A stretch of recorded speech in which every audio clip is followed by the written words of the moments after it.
Je vais continuer ma série sur l'amour. On est à la 3e fois. Alors la première fois qu'on a parlé de l'amour, on avait redéfini un petit peu ces choses-là. On avait dit que l'amour, c'est pas du sentimentalisme. Vous vous souvenez ? Que l'amour, c'est le don de soi par sacrifice. C'est le don de soi par amour pour les autres, par bienveillance envers les autres. Et puis la 2e fois, on avait parlé du fait que l'amour, c'est la puissance de Dieu en action. Et nous, souvent, on fait la différence entre la puissance et l'amour, mais l'amour est la puissance de Dieu. L'amour est puissant. L'amour guérit, l'amour délivre, l'amour sauve. Et on avait dit que l'amour est la puissance de l'esprit qui travaille dans les dons spirituels. C'est le chemin par excellence des dons spirituels. Vous vous souvenez un petit peu, hein ? Et aujourd'hui, on va prendre Exode au chapitre 33. On va voir le rapport de l'amour avec la gloire. Exode 33, versets 18 à 23. Donc c'est notre ami Moïse, Exode 33, versets 18 à 23. Moïse dit, « Fais-moi voir ta gloire. »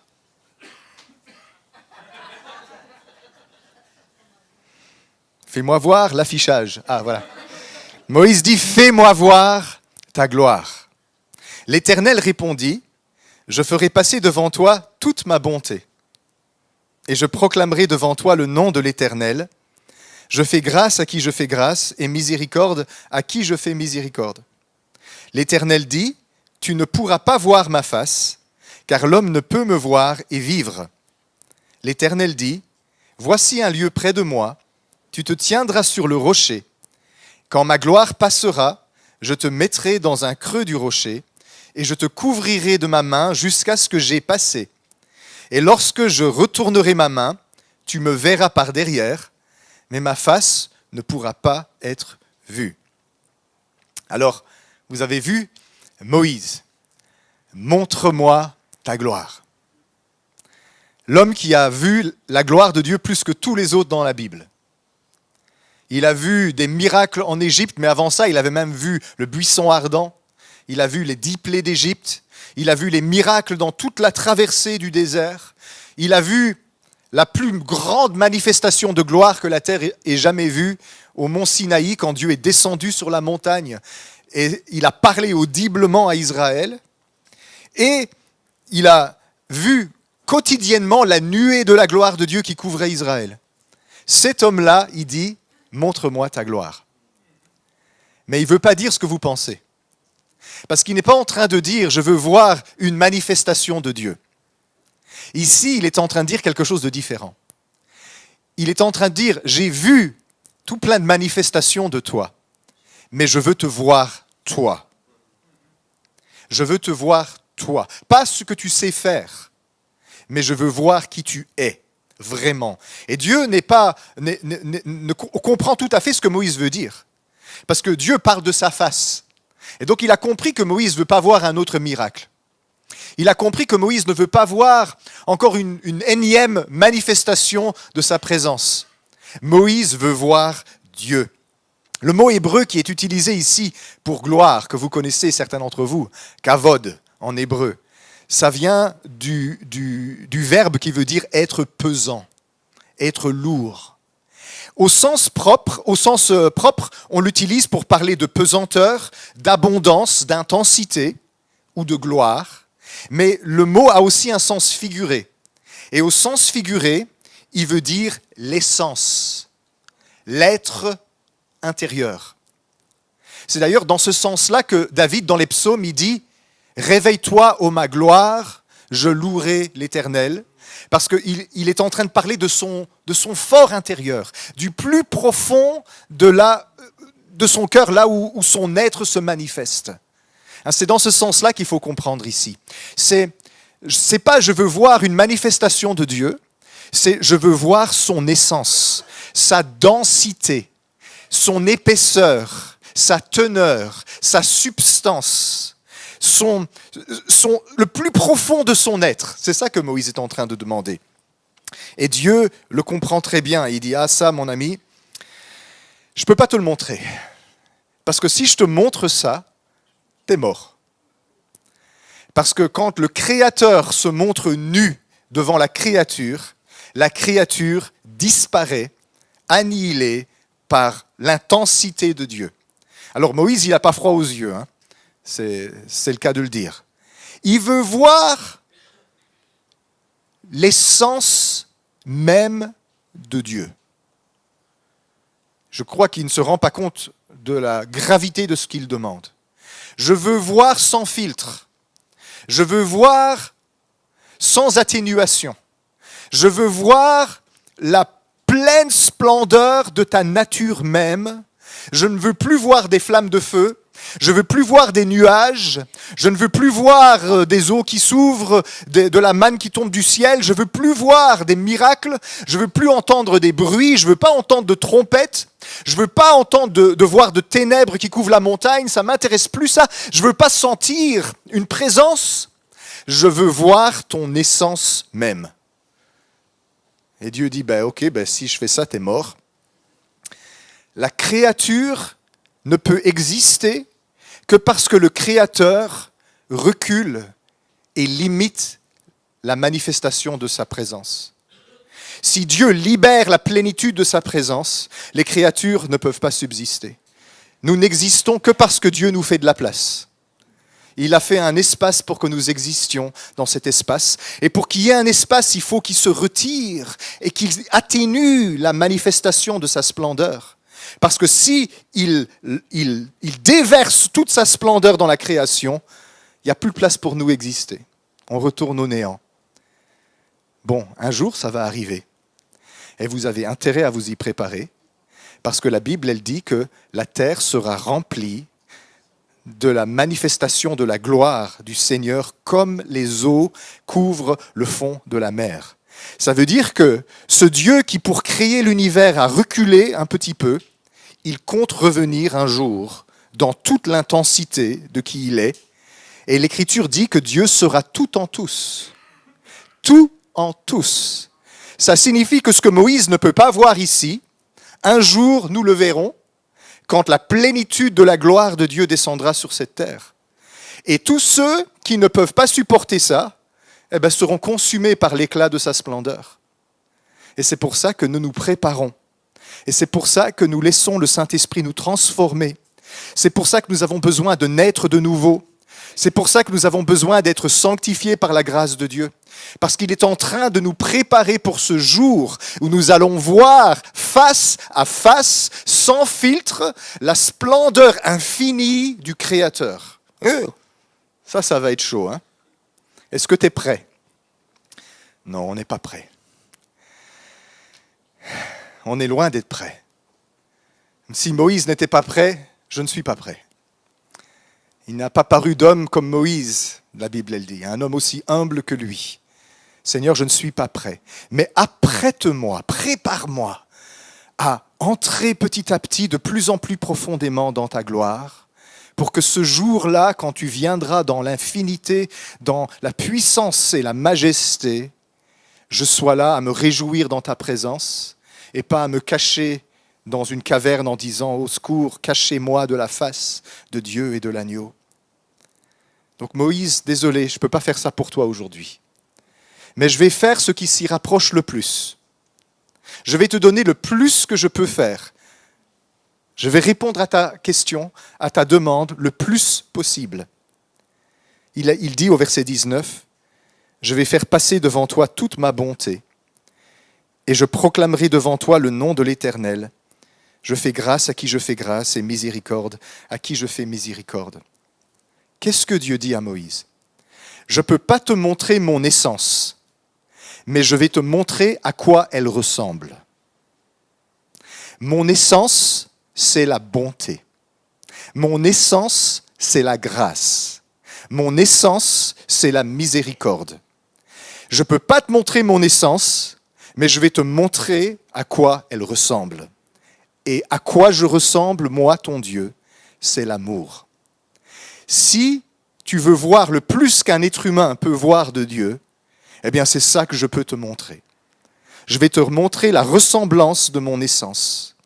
Et ça renvoie complètement à ce que l'apôtre Jean il dit dans sa première épître, dans 1 Jean 4,8. « Celui qui n'aime pas n'a pas connu Dieu, car Dieu est amour. » Celui qui n'aime pas n'a pas connu Dieu parce que Dieu est amour. Jean ne dit pas que Dieu a de l'amour. Il ne dit pas que Dieu nous aime. Il dit ici que la nature de Dieu, c'est l'amour. C'est, après une vie de contemplation, ce que Jean a compris de qui est Dieu. Il est essentiellement amour. Il est plein d'autres choses, hein, mais le plus profond qu'on peut aller dans son cœur, c'est ça qu'on trouve.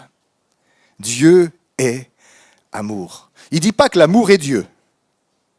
On n'est pas des adorateurs de l'amour.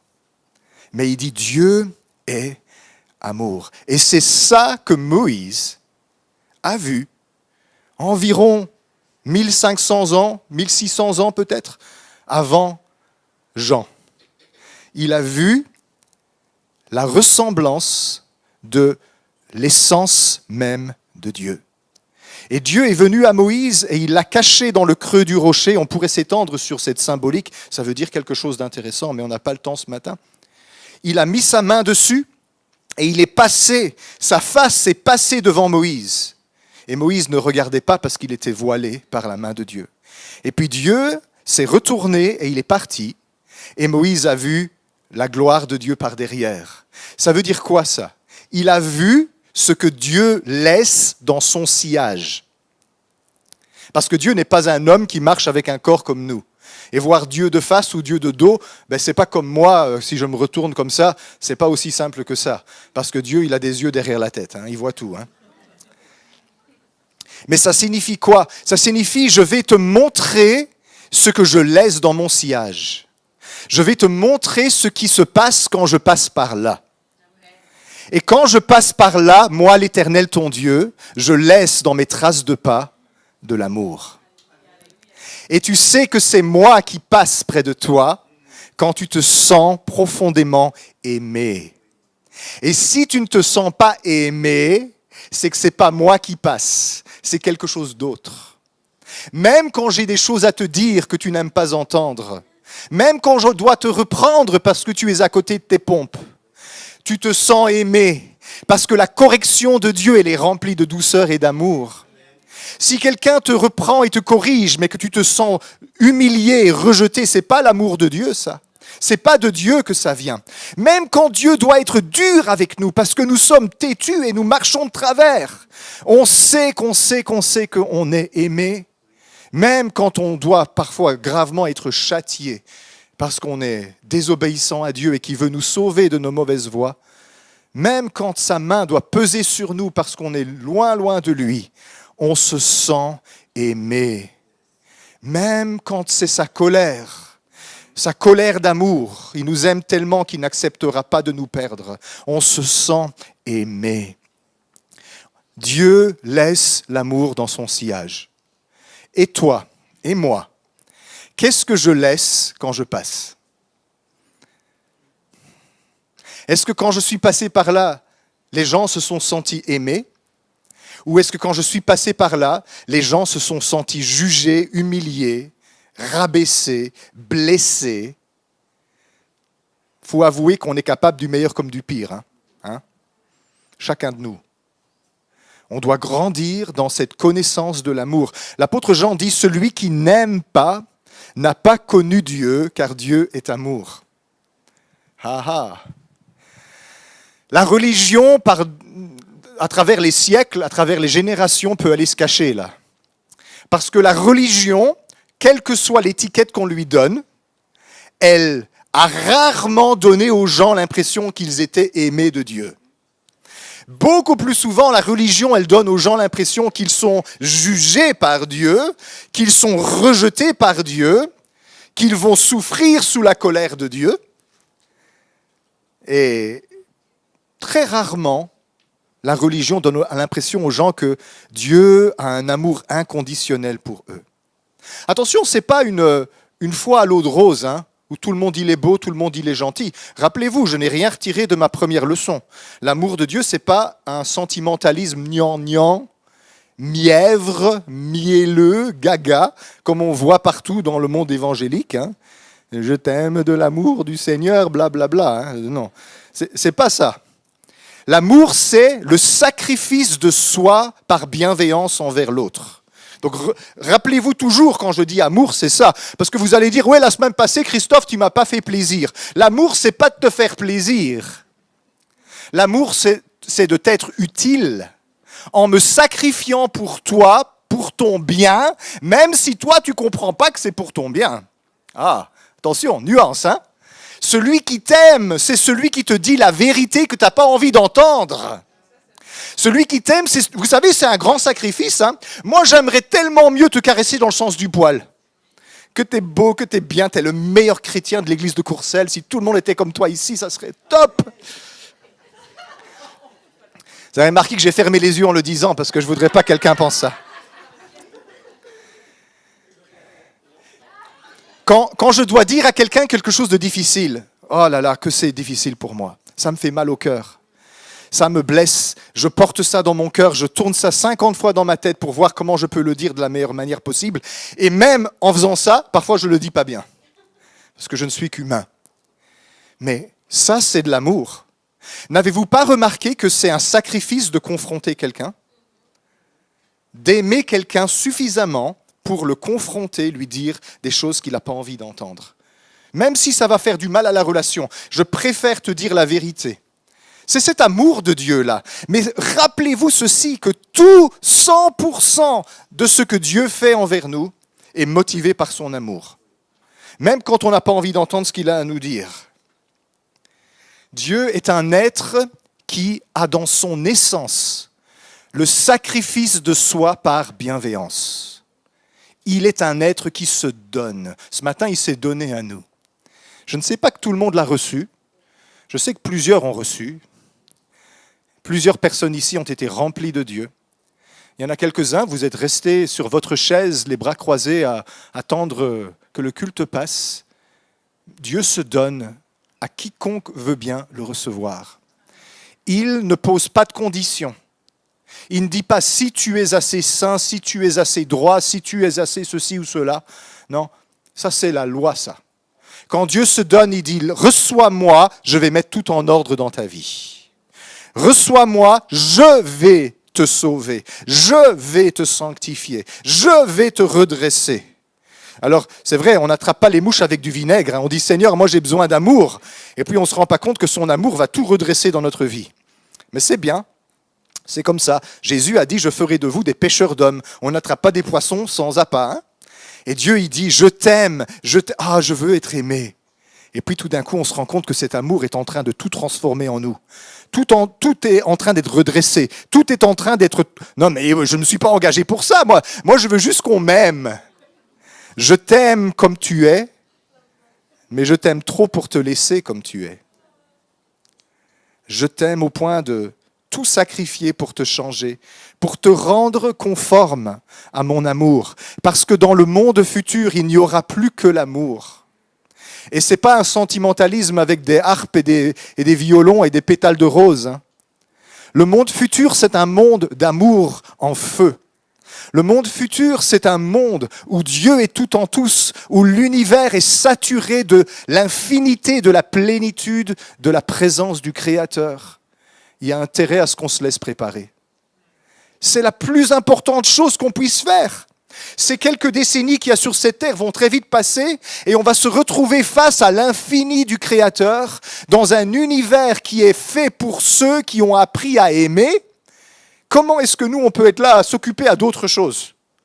On doit se préparer pour l'éternité. On doit se préparer à faire quoi alors ? À recevoir l'amour de Dieu parce qu'il va venir avec puissance et tu n'es pas prêt pour ça. Ça va être beaucoup plus puissant que tu ne penses. Ça va être beaucoup plus intense que tu ne penses. Pense au visage de ceux qui sont sur le point de mourir et qui sont en communion avec Dieu. Plusieurs personnes, j'ai vu comme ça à la fin de leur vie, une révélation de l'amour de Dieu où leur visage brille.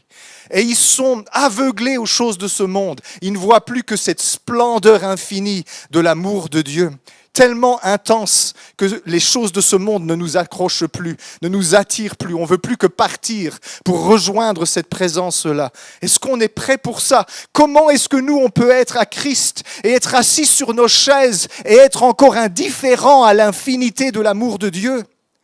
Comment est-ce qu'on peut encore passer notre temps avec des amants, avec des choses étrangères, avec des idoles dans lesquelles on cherche de l'amour, mais toutes ces choses-là, c'est de la pacotille. Il n'y a rien qui vaut quoi que ce soit là derrière, comparé à cette infinité de Dieu. Dieu nous appelle à venir à lui pleinement, à complètement se mettre à nu devant lui, pas littéralement garder vos vêtements, mais complètement se mettre à nu devant ce Dieu qui est prêt à se mettre à nu devant nous. Je veux que mon essence soit transparente devant toi, parce qu'un jour, ton essence sera transparente devant moi. Et je ne veux pas que ce jour-là, je me cache avec des feuilles de figuier derrière les arbres du jardin et que tu doives dire « Christophe, où es-tu » ? J'ai entendu que tu venais de marcher dans le jardin et j'ai pris peur. Parce que j'ai su que j'étais nu. Qui t'a appris que t'es nu? Ne t'ai-je pas revêtu de mon amour? Ou t'en es-tu dévêtu entre-temps? J'ai préparé pour toi des vêtements. J'ai préparé des vêtements qui ont coûté un sacrifice. Parce que ces vêtements-là, je ne les ai pas tricotés avec les feuilles de vigne. Ces vêtements-là, je les ai tricotés, je les ai fabriqués avec un animal sacrifié. C'est des vêtements de peau. Ça représente le sacrifice. Je veux te revêtir de mon amour sacrificiel. Je veux te revêtir de l'amour qui m'a coûté ma propre vie. Je veux en faire des vêtements pour toi, pour que tu puisses paraître devant moi dans le repas des noces de l'agneau, vêtu de ma splendeur, recouvert de ma douceur. Je veux te revêtir de ces vêtements d'amour pour que sur cette terre, partout où tu marches, dans ton sillage, ce n'est pas des pétales de rose, mais c'est l'amour sacrificiel qui découle. C'est ça que Dieu veut faire de nous. Nous sommes des charismatiques. Nous cherchons la puissance. La puissance, c'est l'amour. Nous sommes des charismatiques. Nous cherchons la gloire. La gloire, c'est l'amour. Il n'y a pas de plus grande puissance que l'amour. Il n'y a pas de plus grande gloire que l'amour. Il est temps que nous revenions au Père et que nous nous laissions aimer de lui et que nous soyons transformés par cet amour extravagant de Dieu pour devenir un petit peu plus semblables à lui. Et pendant qu'on est en train de parler ce matin, je vous demande, s'il vous plaît, n'écoutez pas simplement le son d'une voix qui vous parle, mais écoutez le plaidoyer de l'Esprit de Dieu qui est dans ce lieu et qui demande que tu retires tes feuilles de plantes que tu as tricotées en guise de vêtements religieux et que tu te mettes nu devant lui et que tu le laisses t'aimer. Il t'aime sans condition, de façon extravagante. Il connaît chaque recoin de ton cœur, il connaît chaque détail de ton âme, il connaît tous tes secrets, tous tes besoins, tu n'as pas besoin de les lui dire. Il compte même chaque cheveu de ta tête. Aucun détail ne lui échappe et il t'aime quand même. Alors Seigneur, on s'ouvre à ton amour et on laisse ton amour venir envahir notre cœur et notre corps et notre âme et notre esprit et notre personne et nos relations, notre Église, pour que quand nous passons par là, les gens se sentent aimés. Et si c'est la seule chose que nous laissons dans notre sillage, eh bien, c'est suffisant pour moi, Seigneur.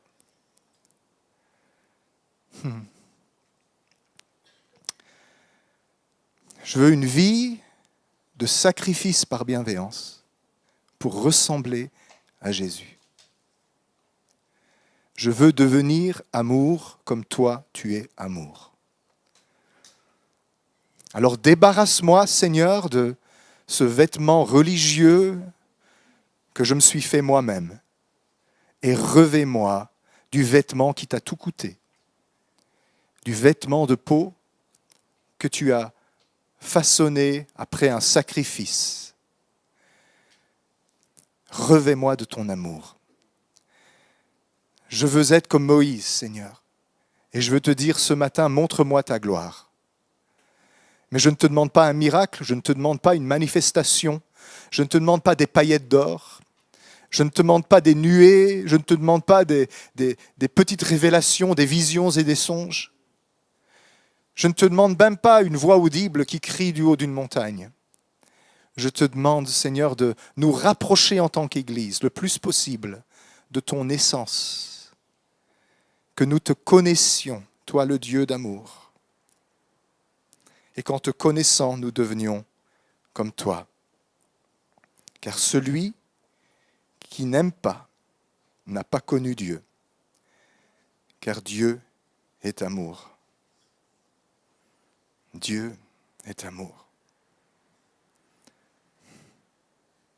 Que cet amour, Seigneur, ressemble à quelque chose.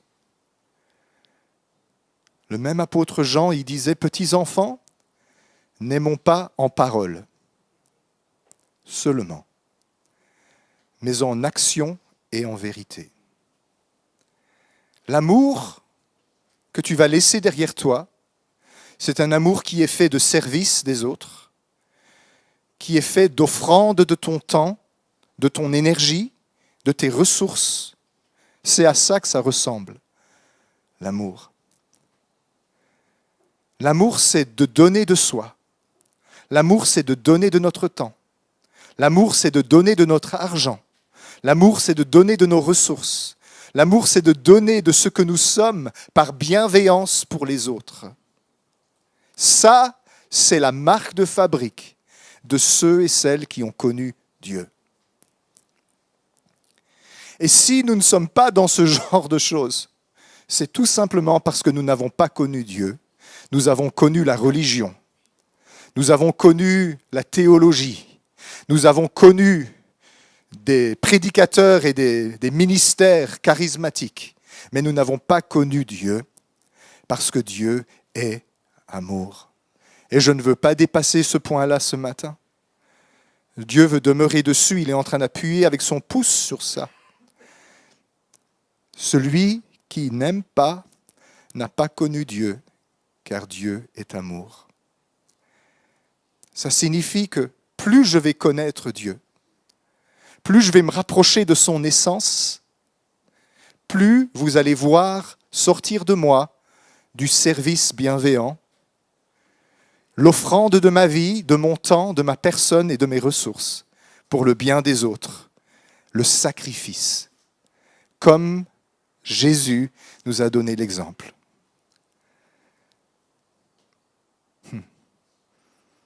Il y a une missionnaire en Mozambique qui s'appelle Heidi Baker. Elle dit toujours « l'amour ressemble à quelque chose ». Et quand elle dit ça, elle ne veut pas dire des cris extravagants et des pleurs et des cris de joie. Elle veut dire qu'elle s'arrête en chemin, elle sort de sa Jeep en direction d'une ville où elle est censée faire le ministère, où elle est censée évangéliser, en direction d'une croisade. Elle s'arrête parce qu'elle a vu quelqu'un sur le bord de la route. Et elle dit toujours ça, « Love is to stop for the one ». Ça veut dire, l'amour, c'est de s'arrêter pour une seule personne. L'amour, c'est de s'arrêter. Et on ne sait pas comment, on ne sait pas ce qu'on va dire, on ne sait pas ce qu'on va faire, mais il y a quelqu'un là, assis au bord du chemin, qui a besoin d'une rencontre avec Dieu.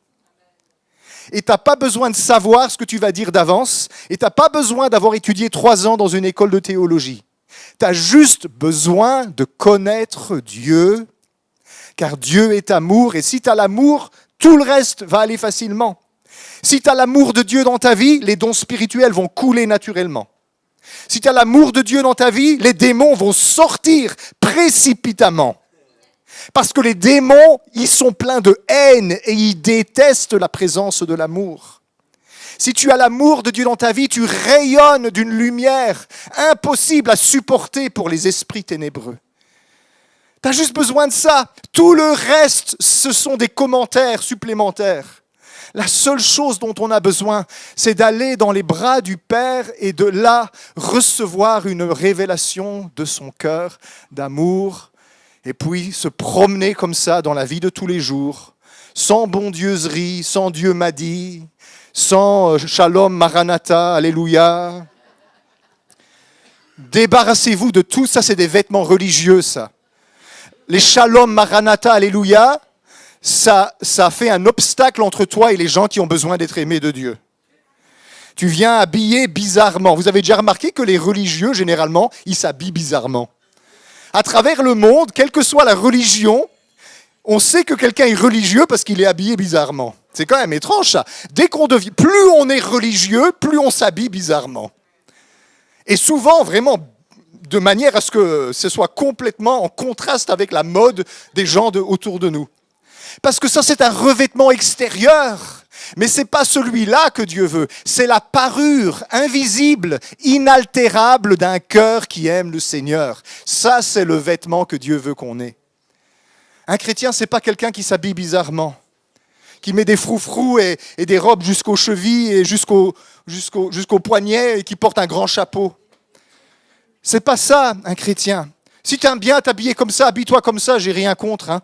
C'est pas ça que je veux dire. Mais c'est pas ton habillement qui fait.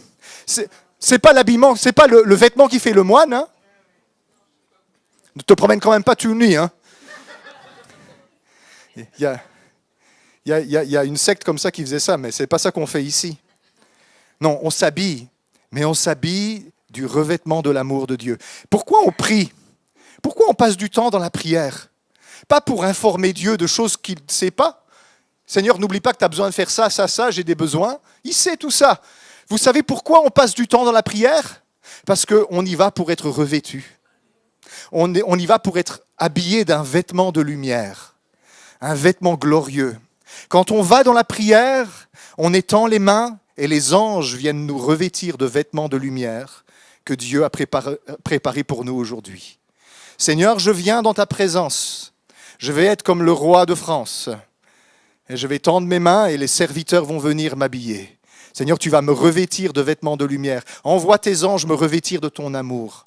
Attendris mon cœur. Seigneur, s'il faut, presse et travaille la pâte de mon cœur pour que mon cœur soit tendre.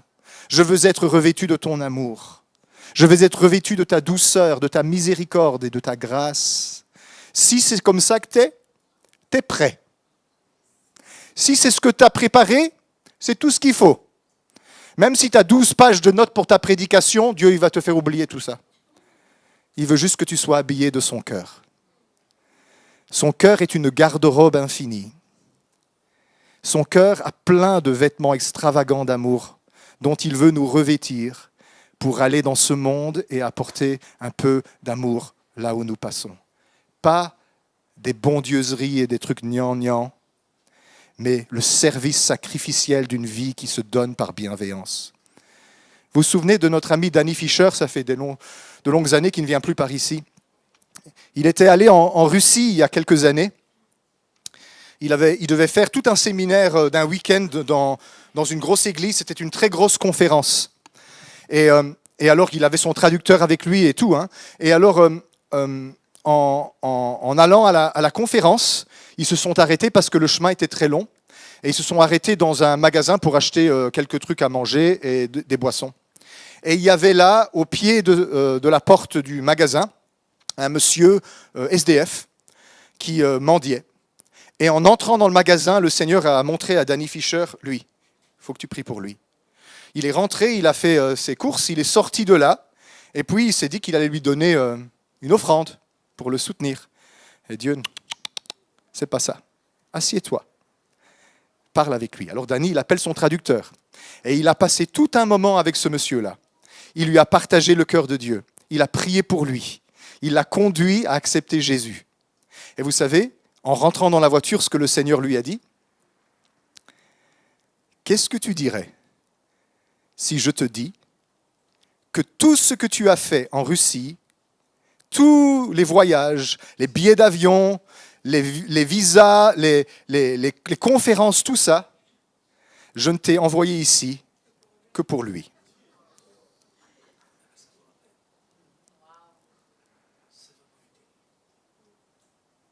Je ne sais pas qu'est-ce qu'il a répondu, mais moi je me dis,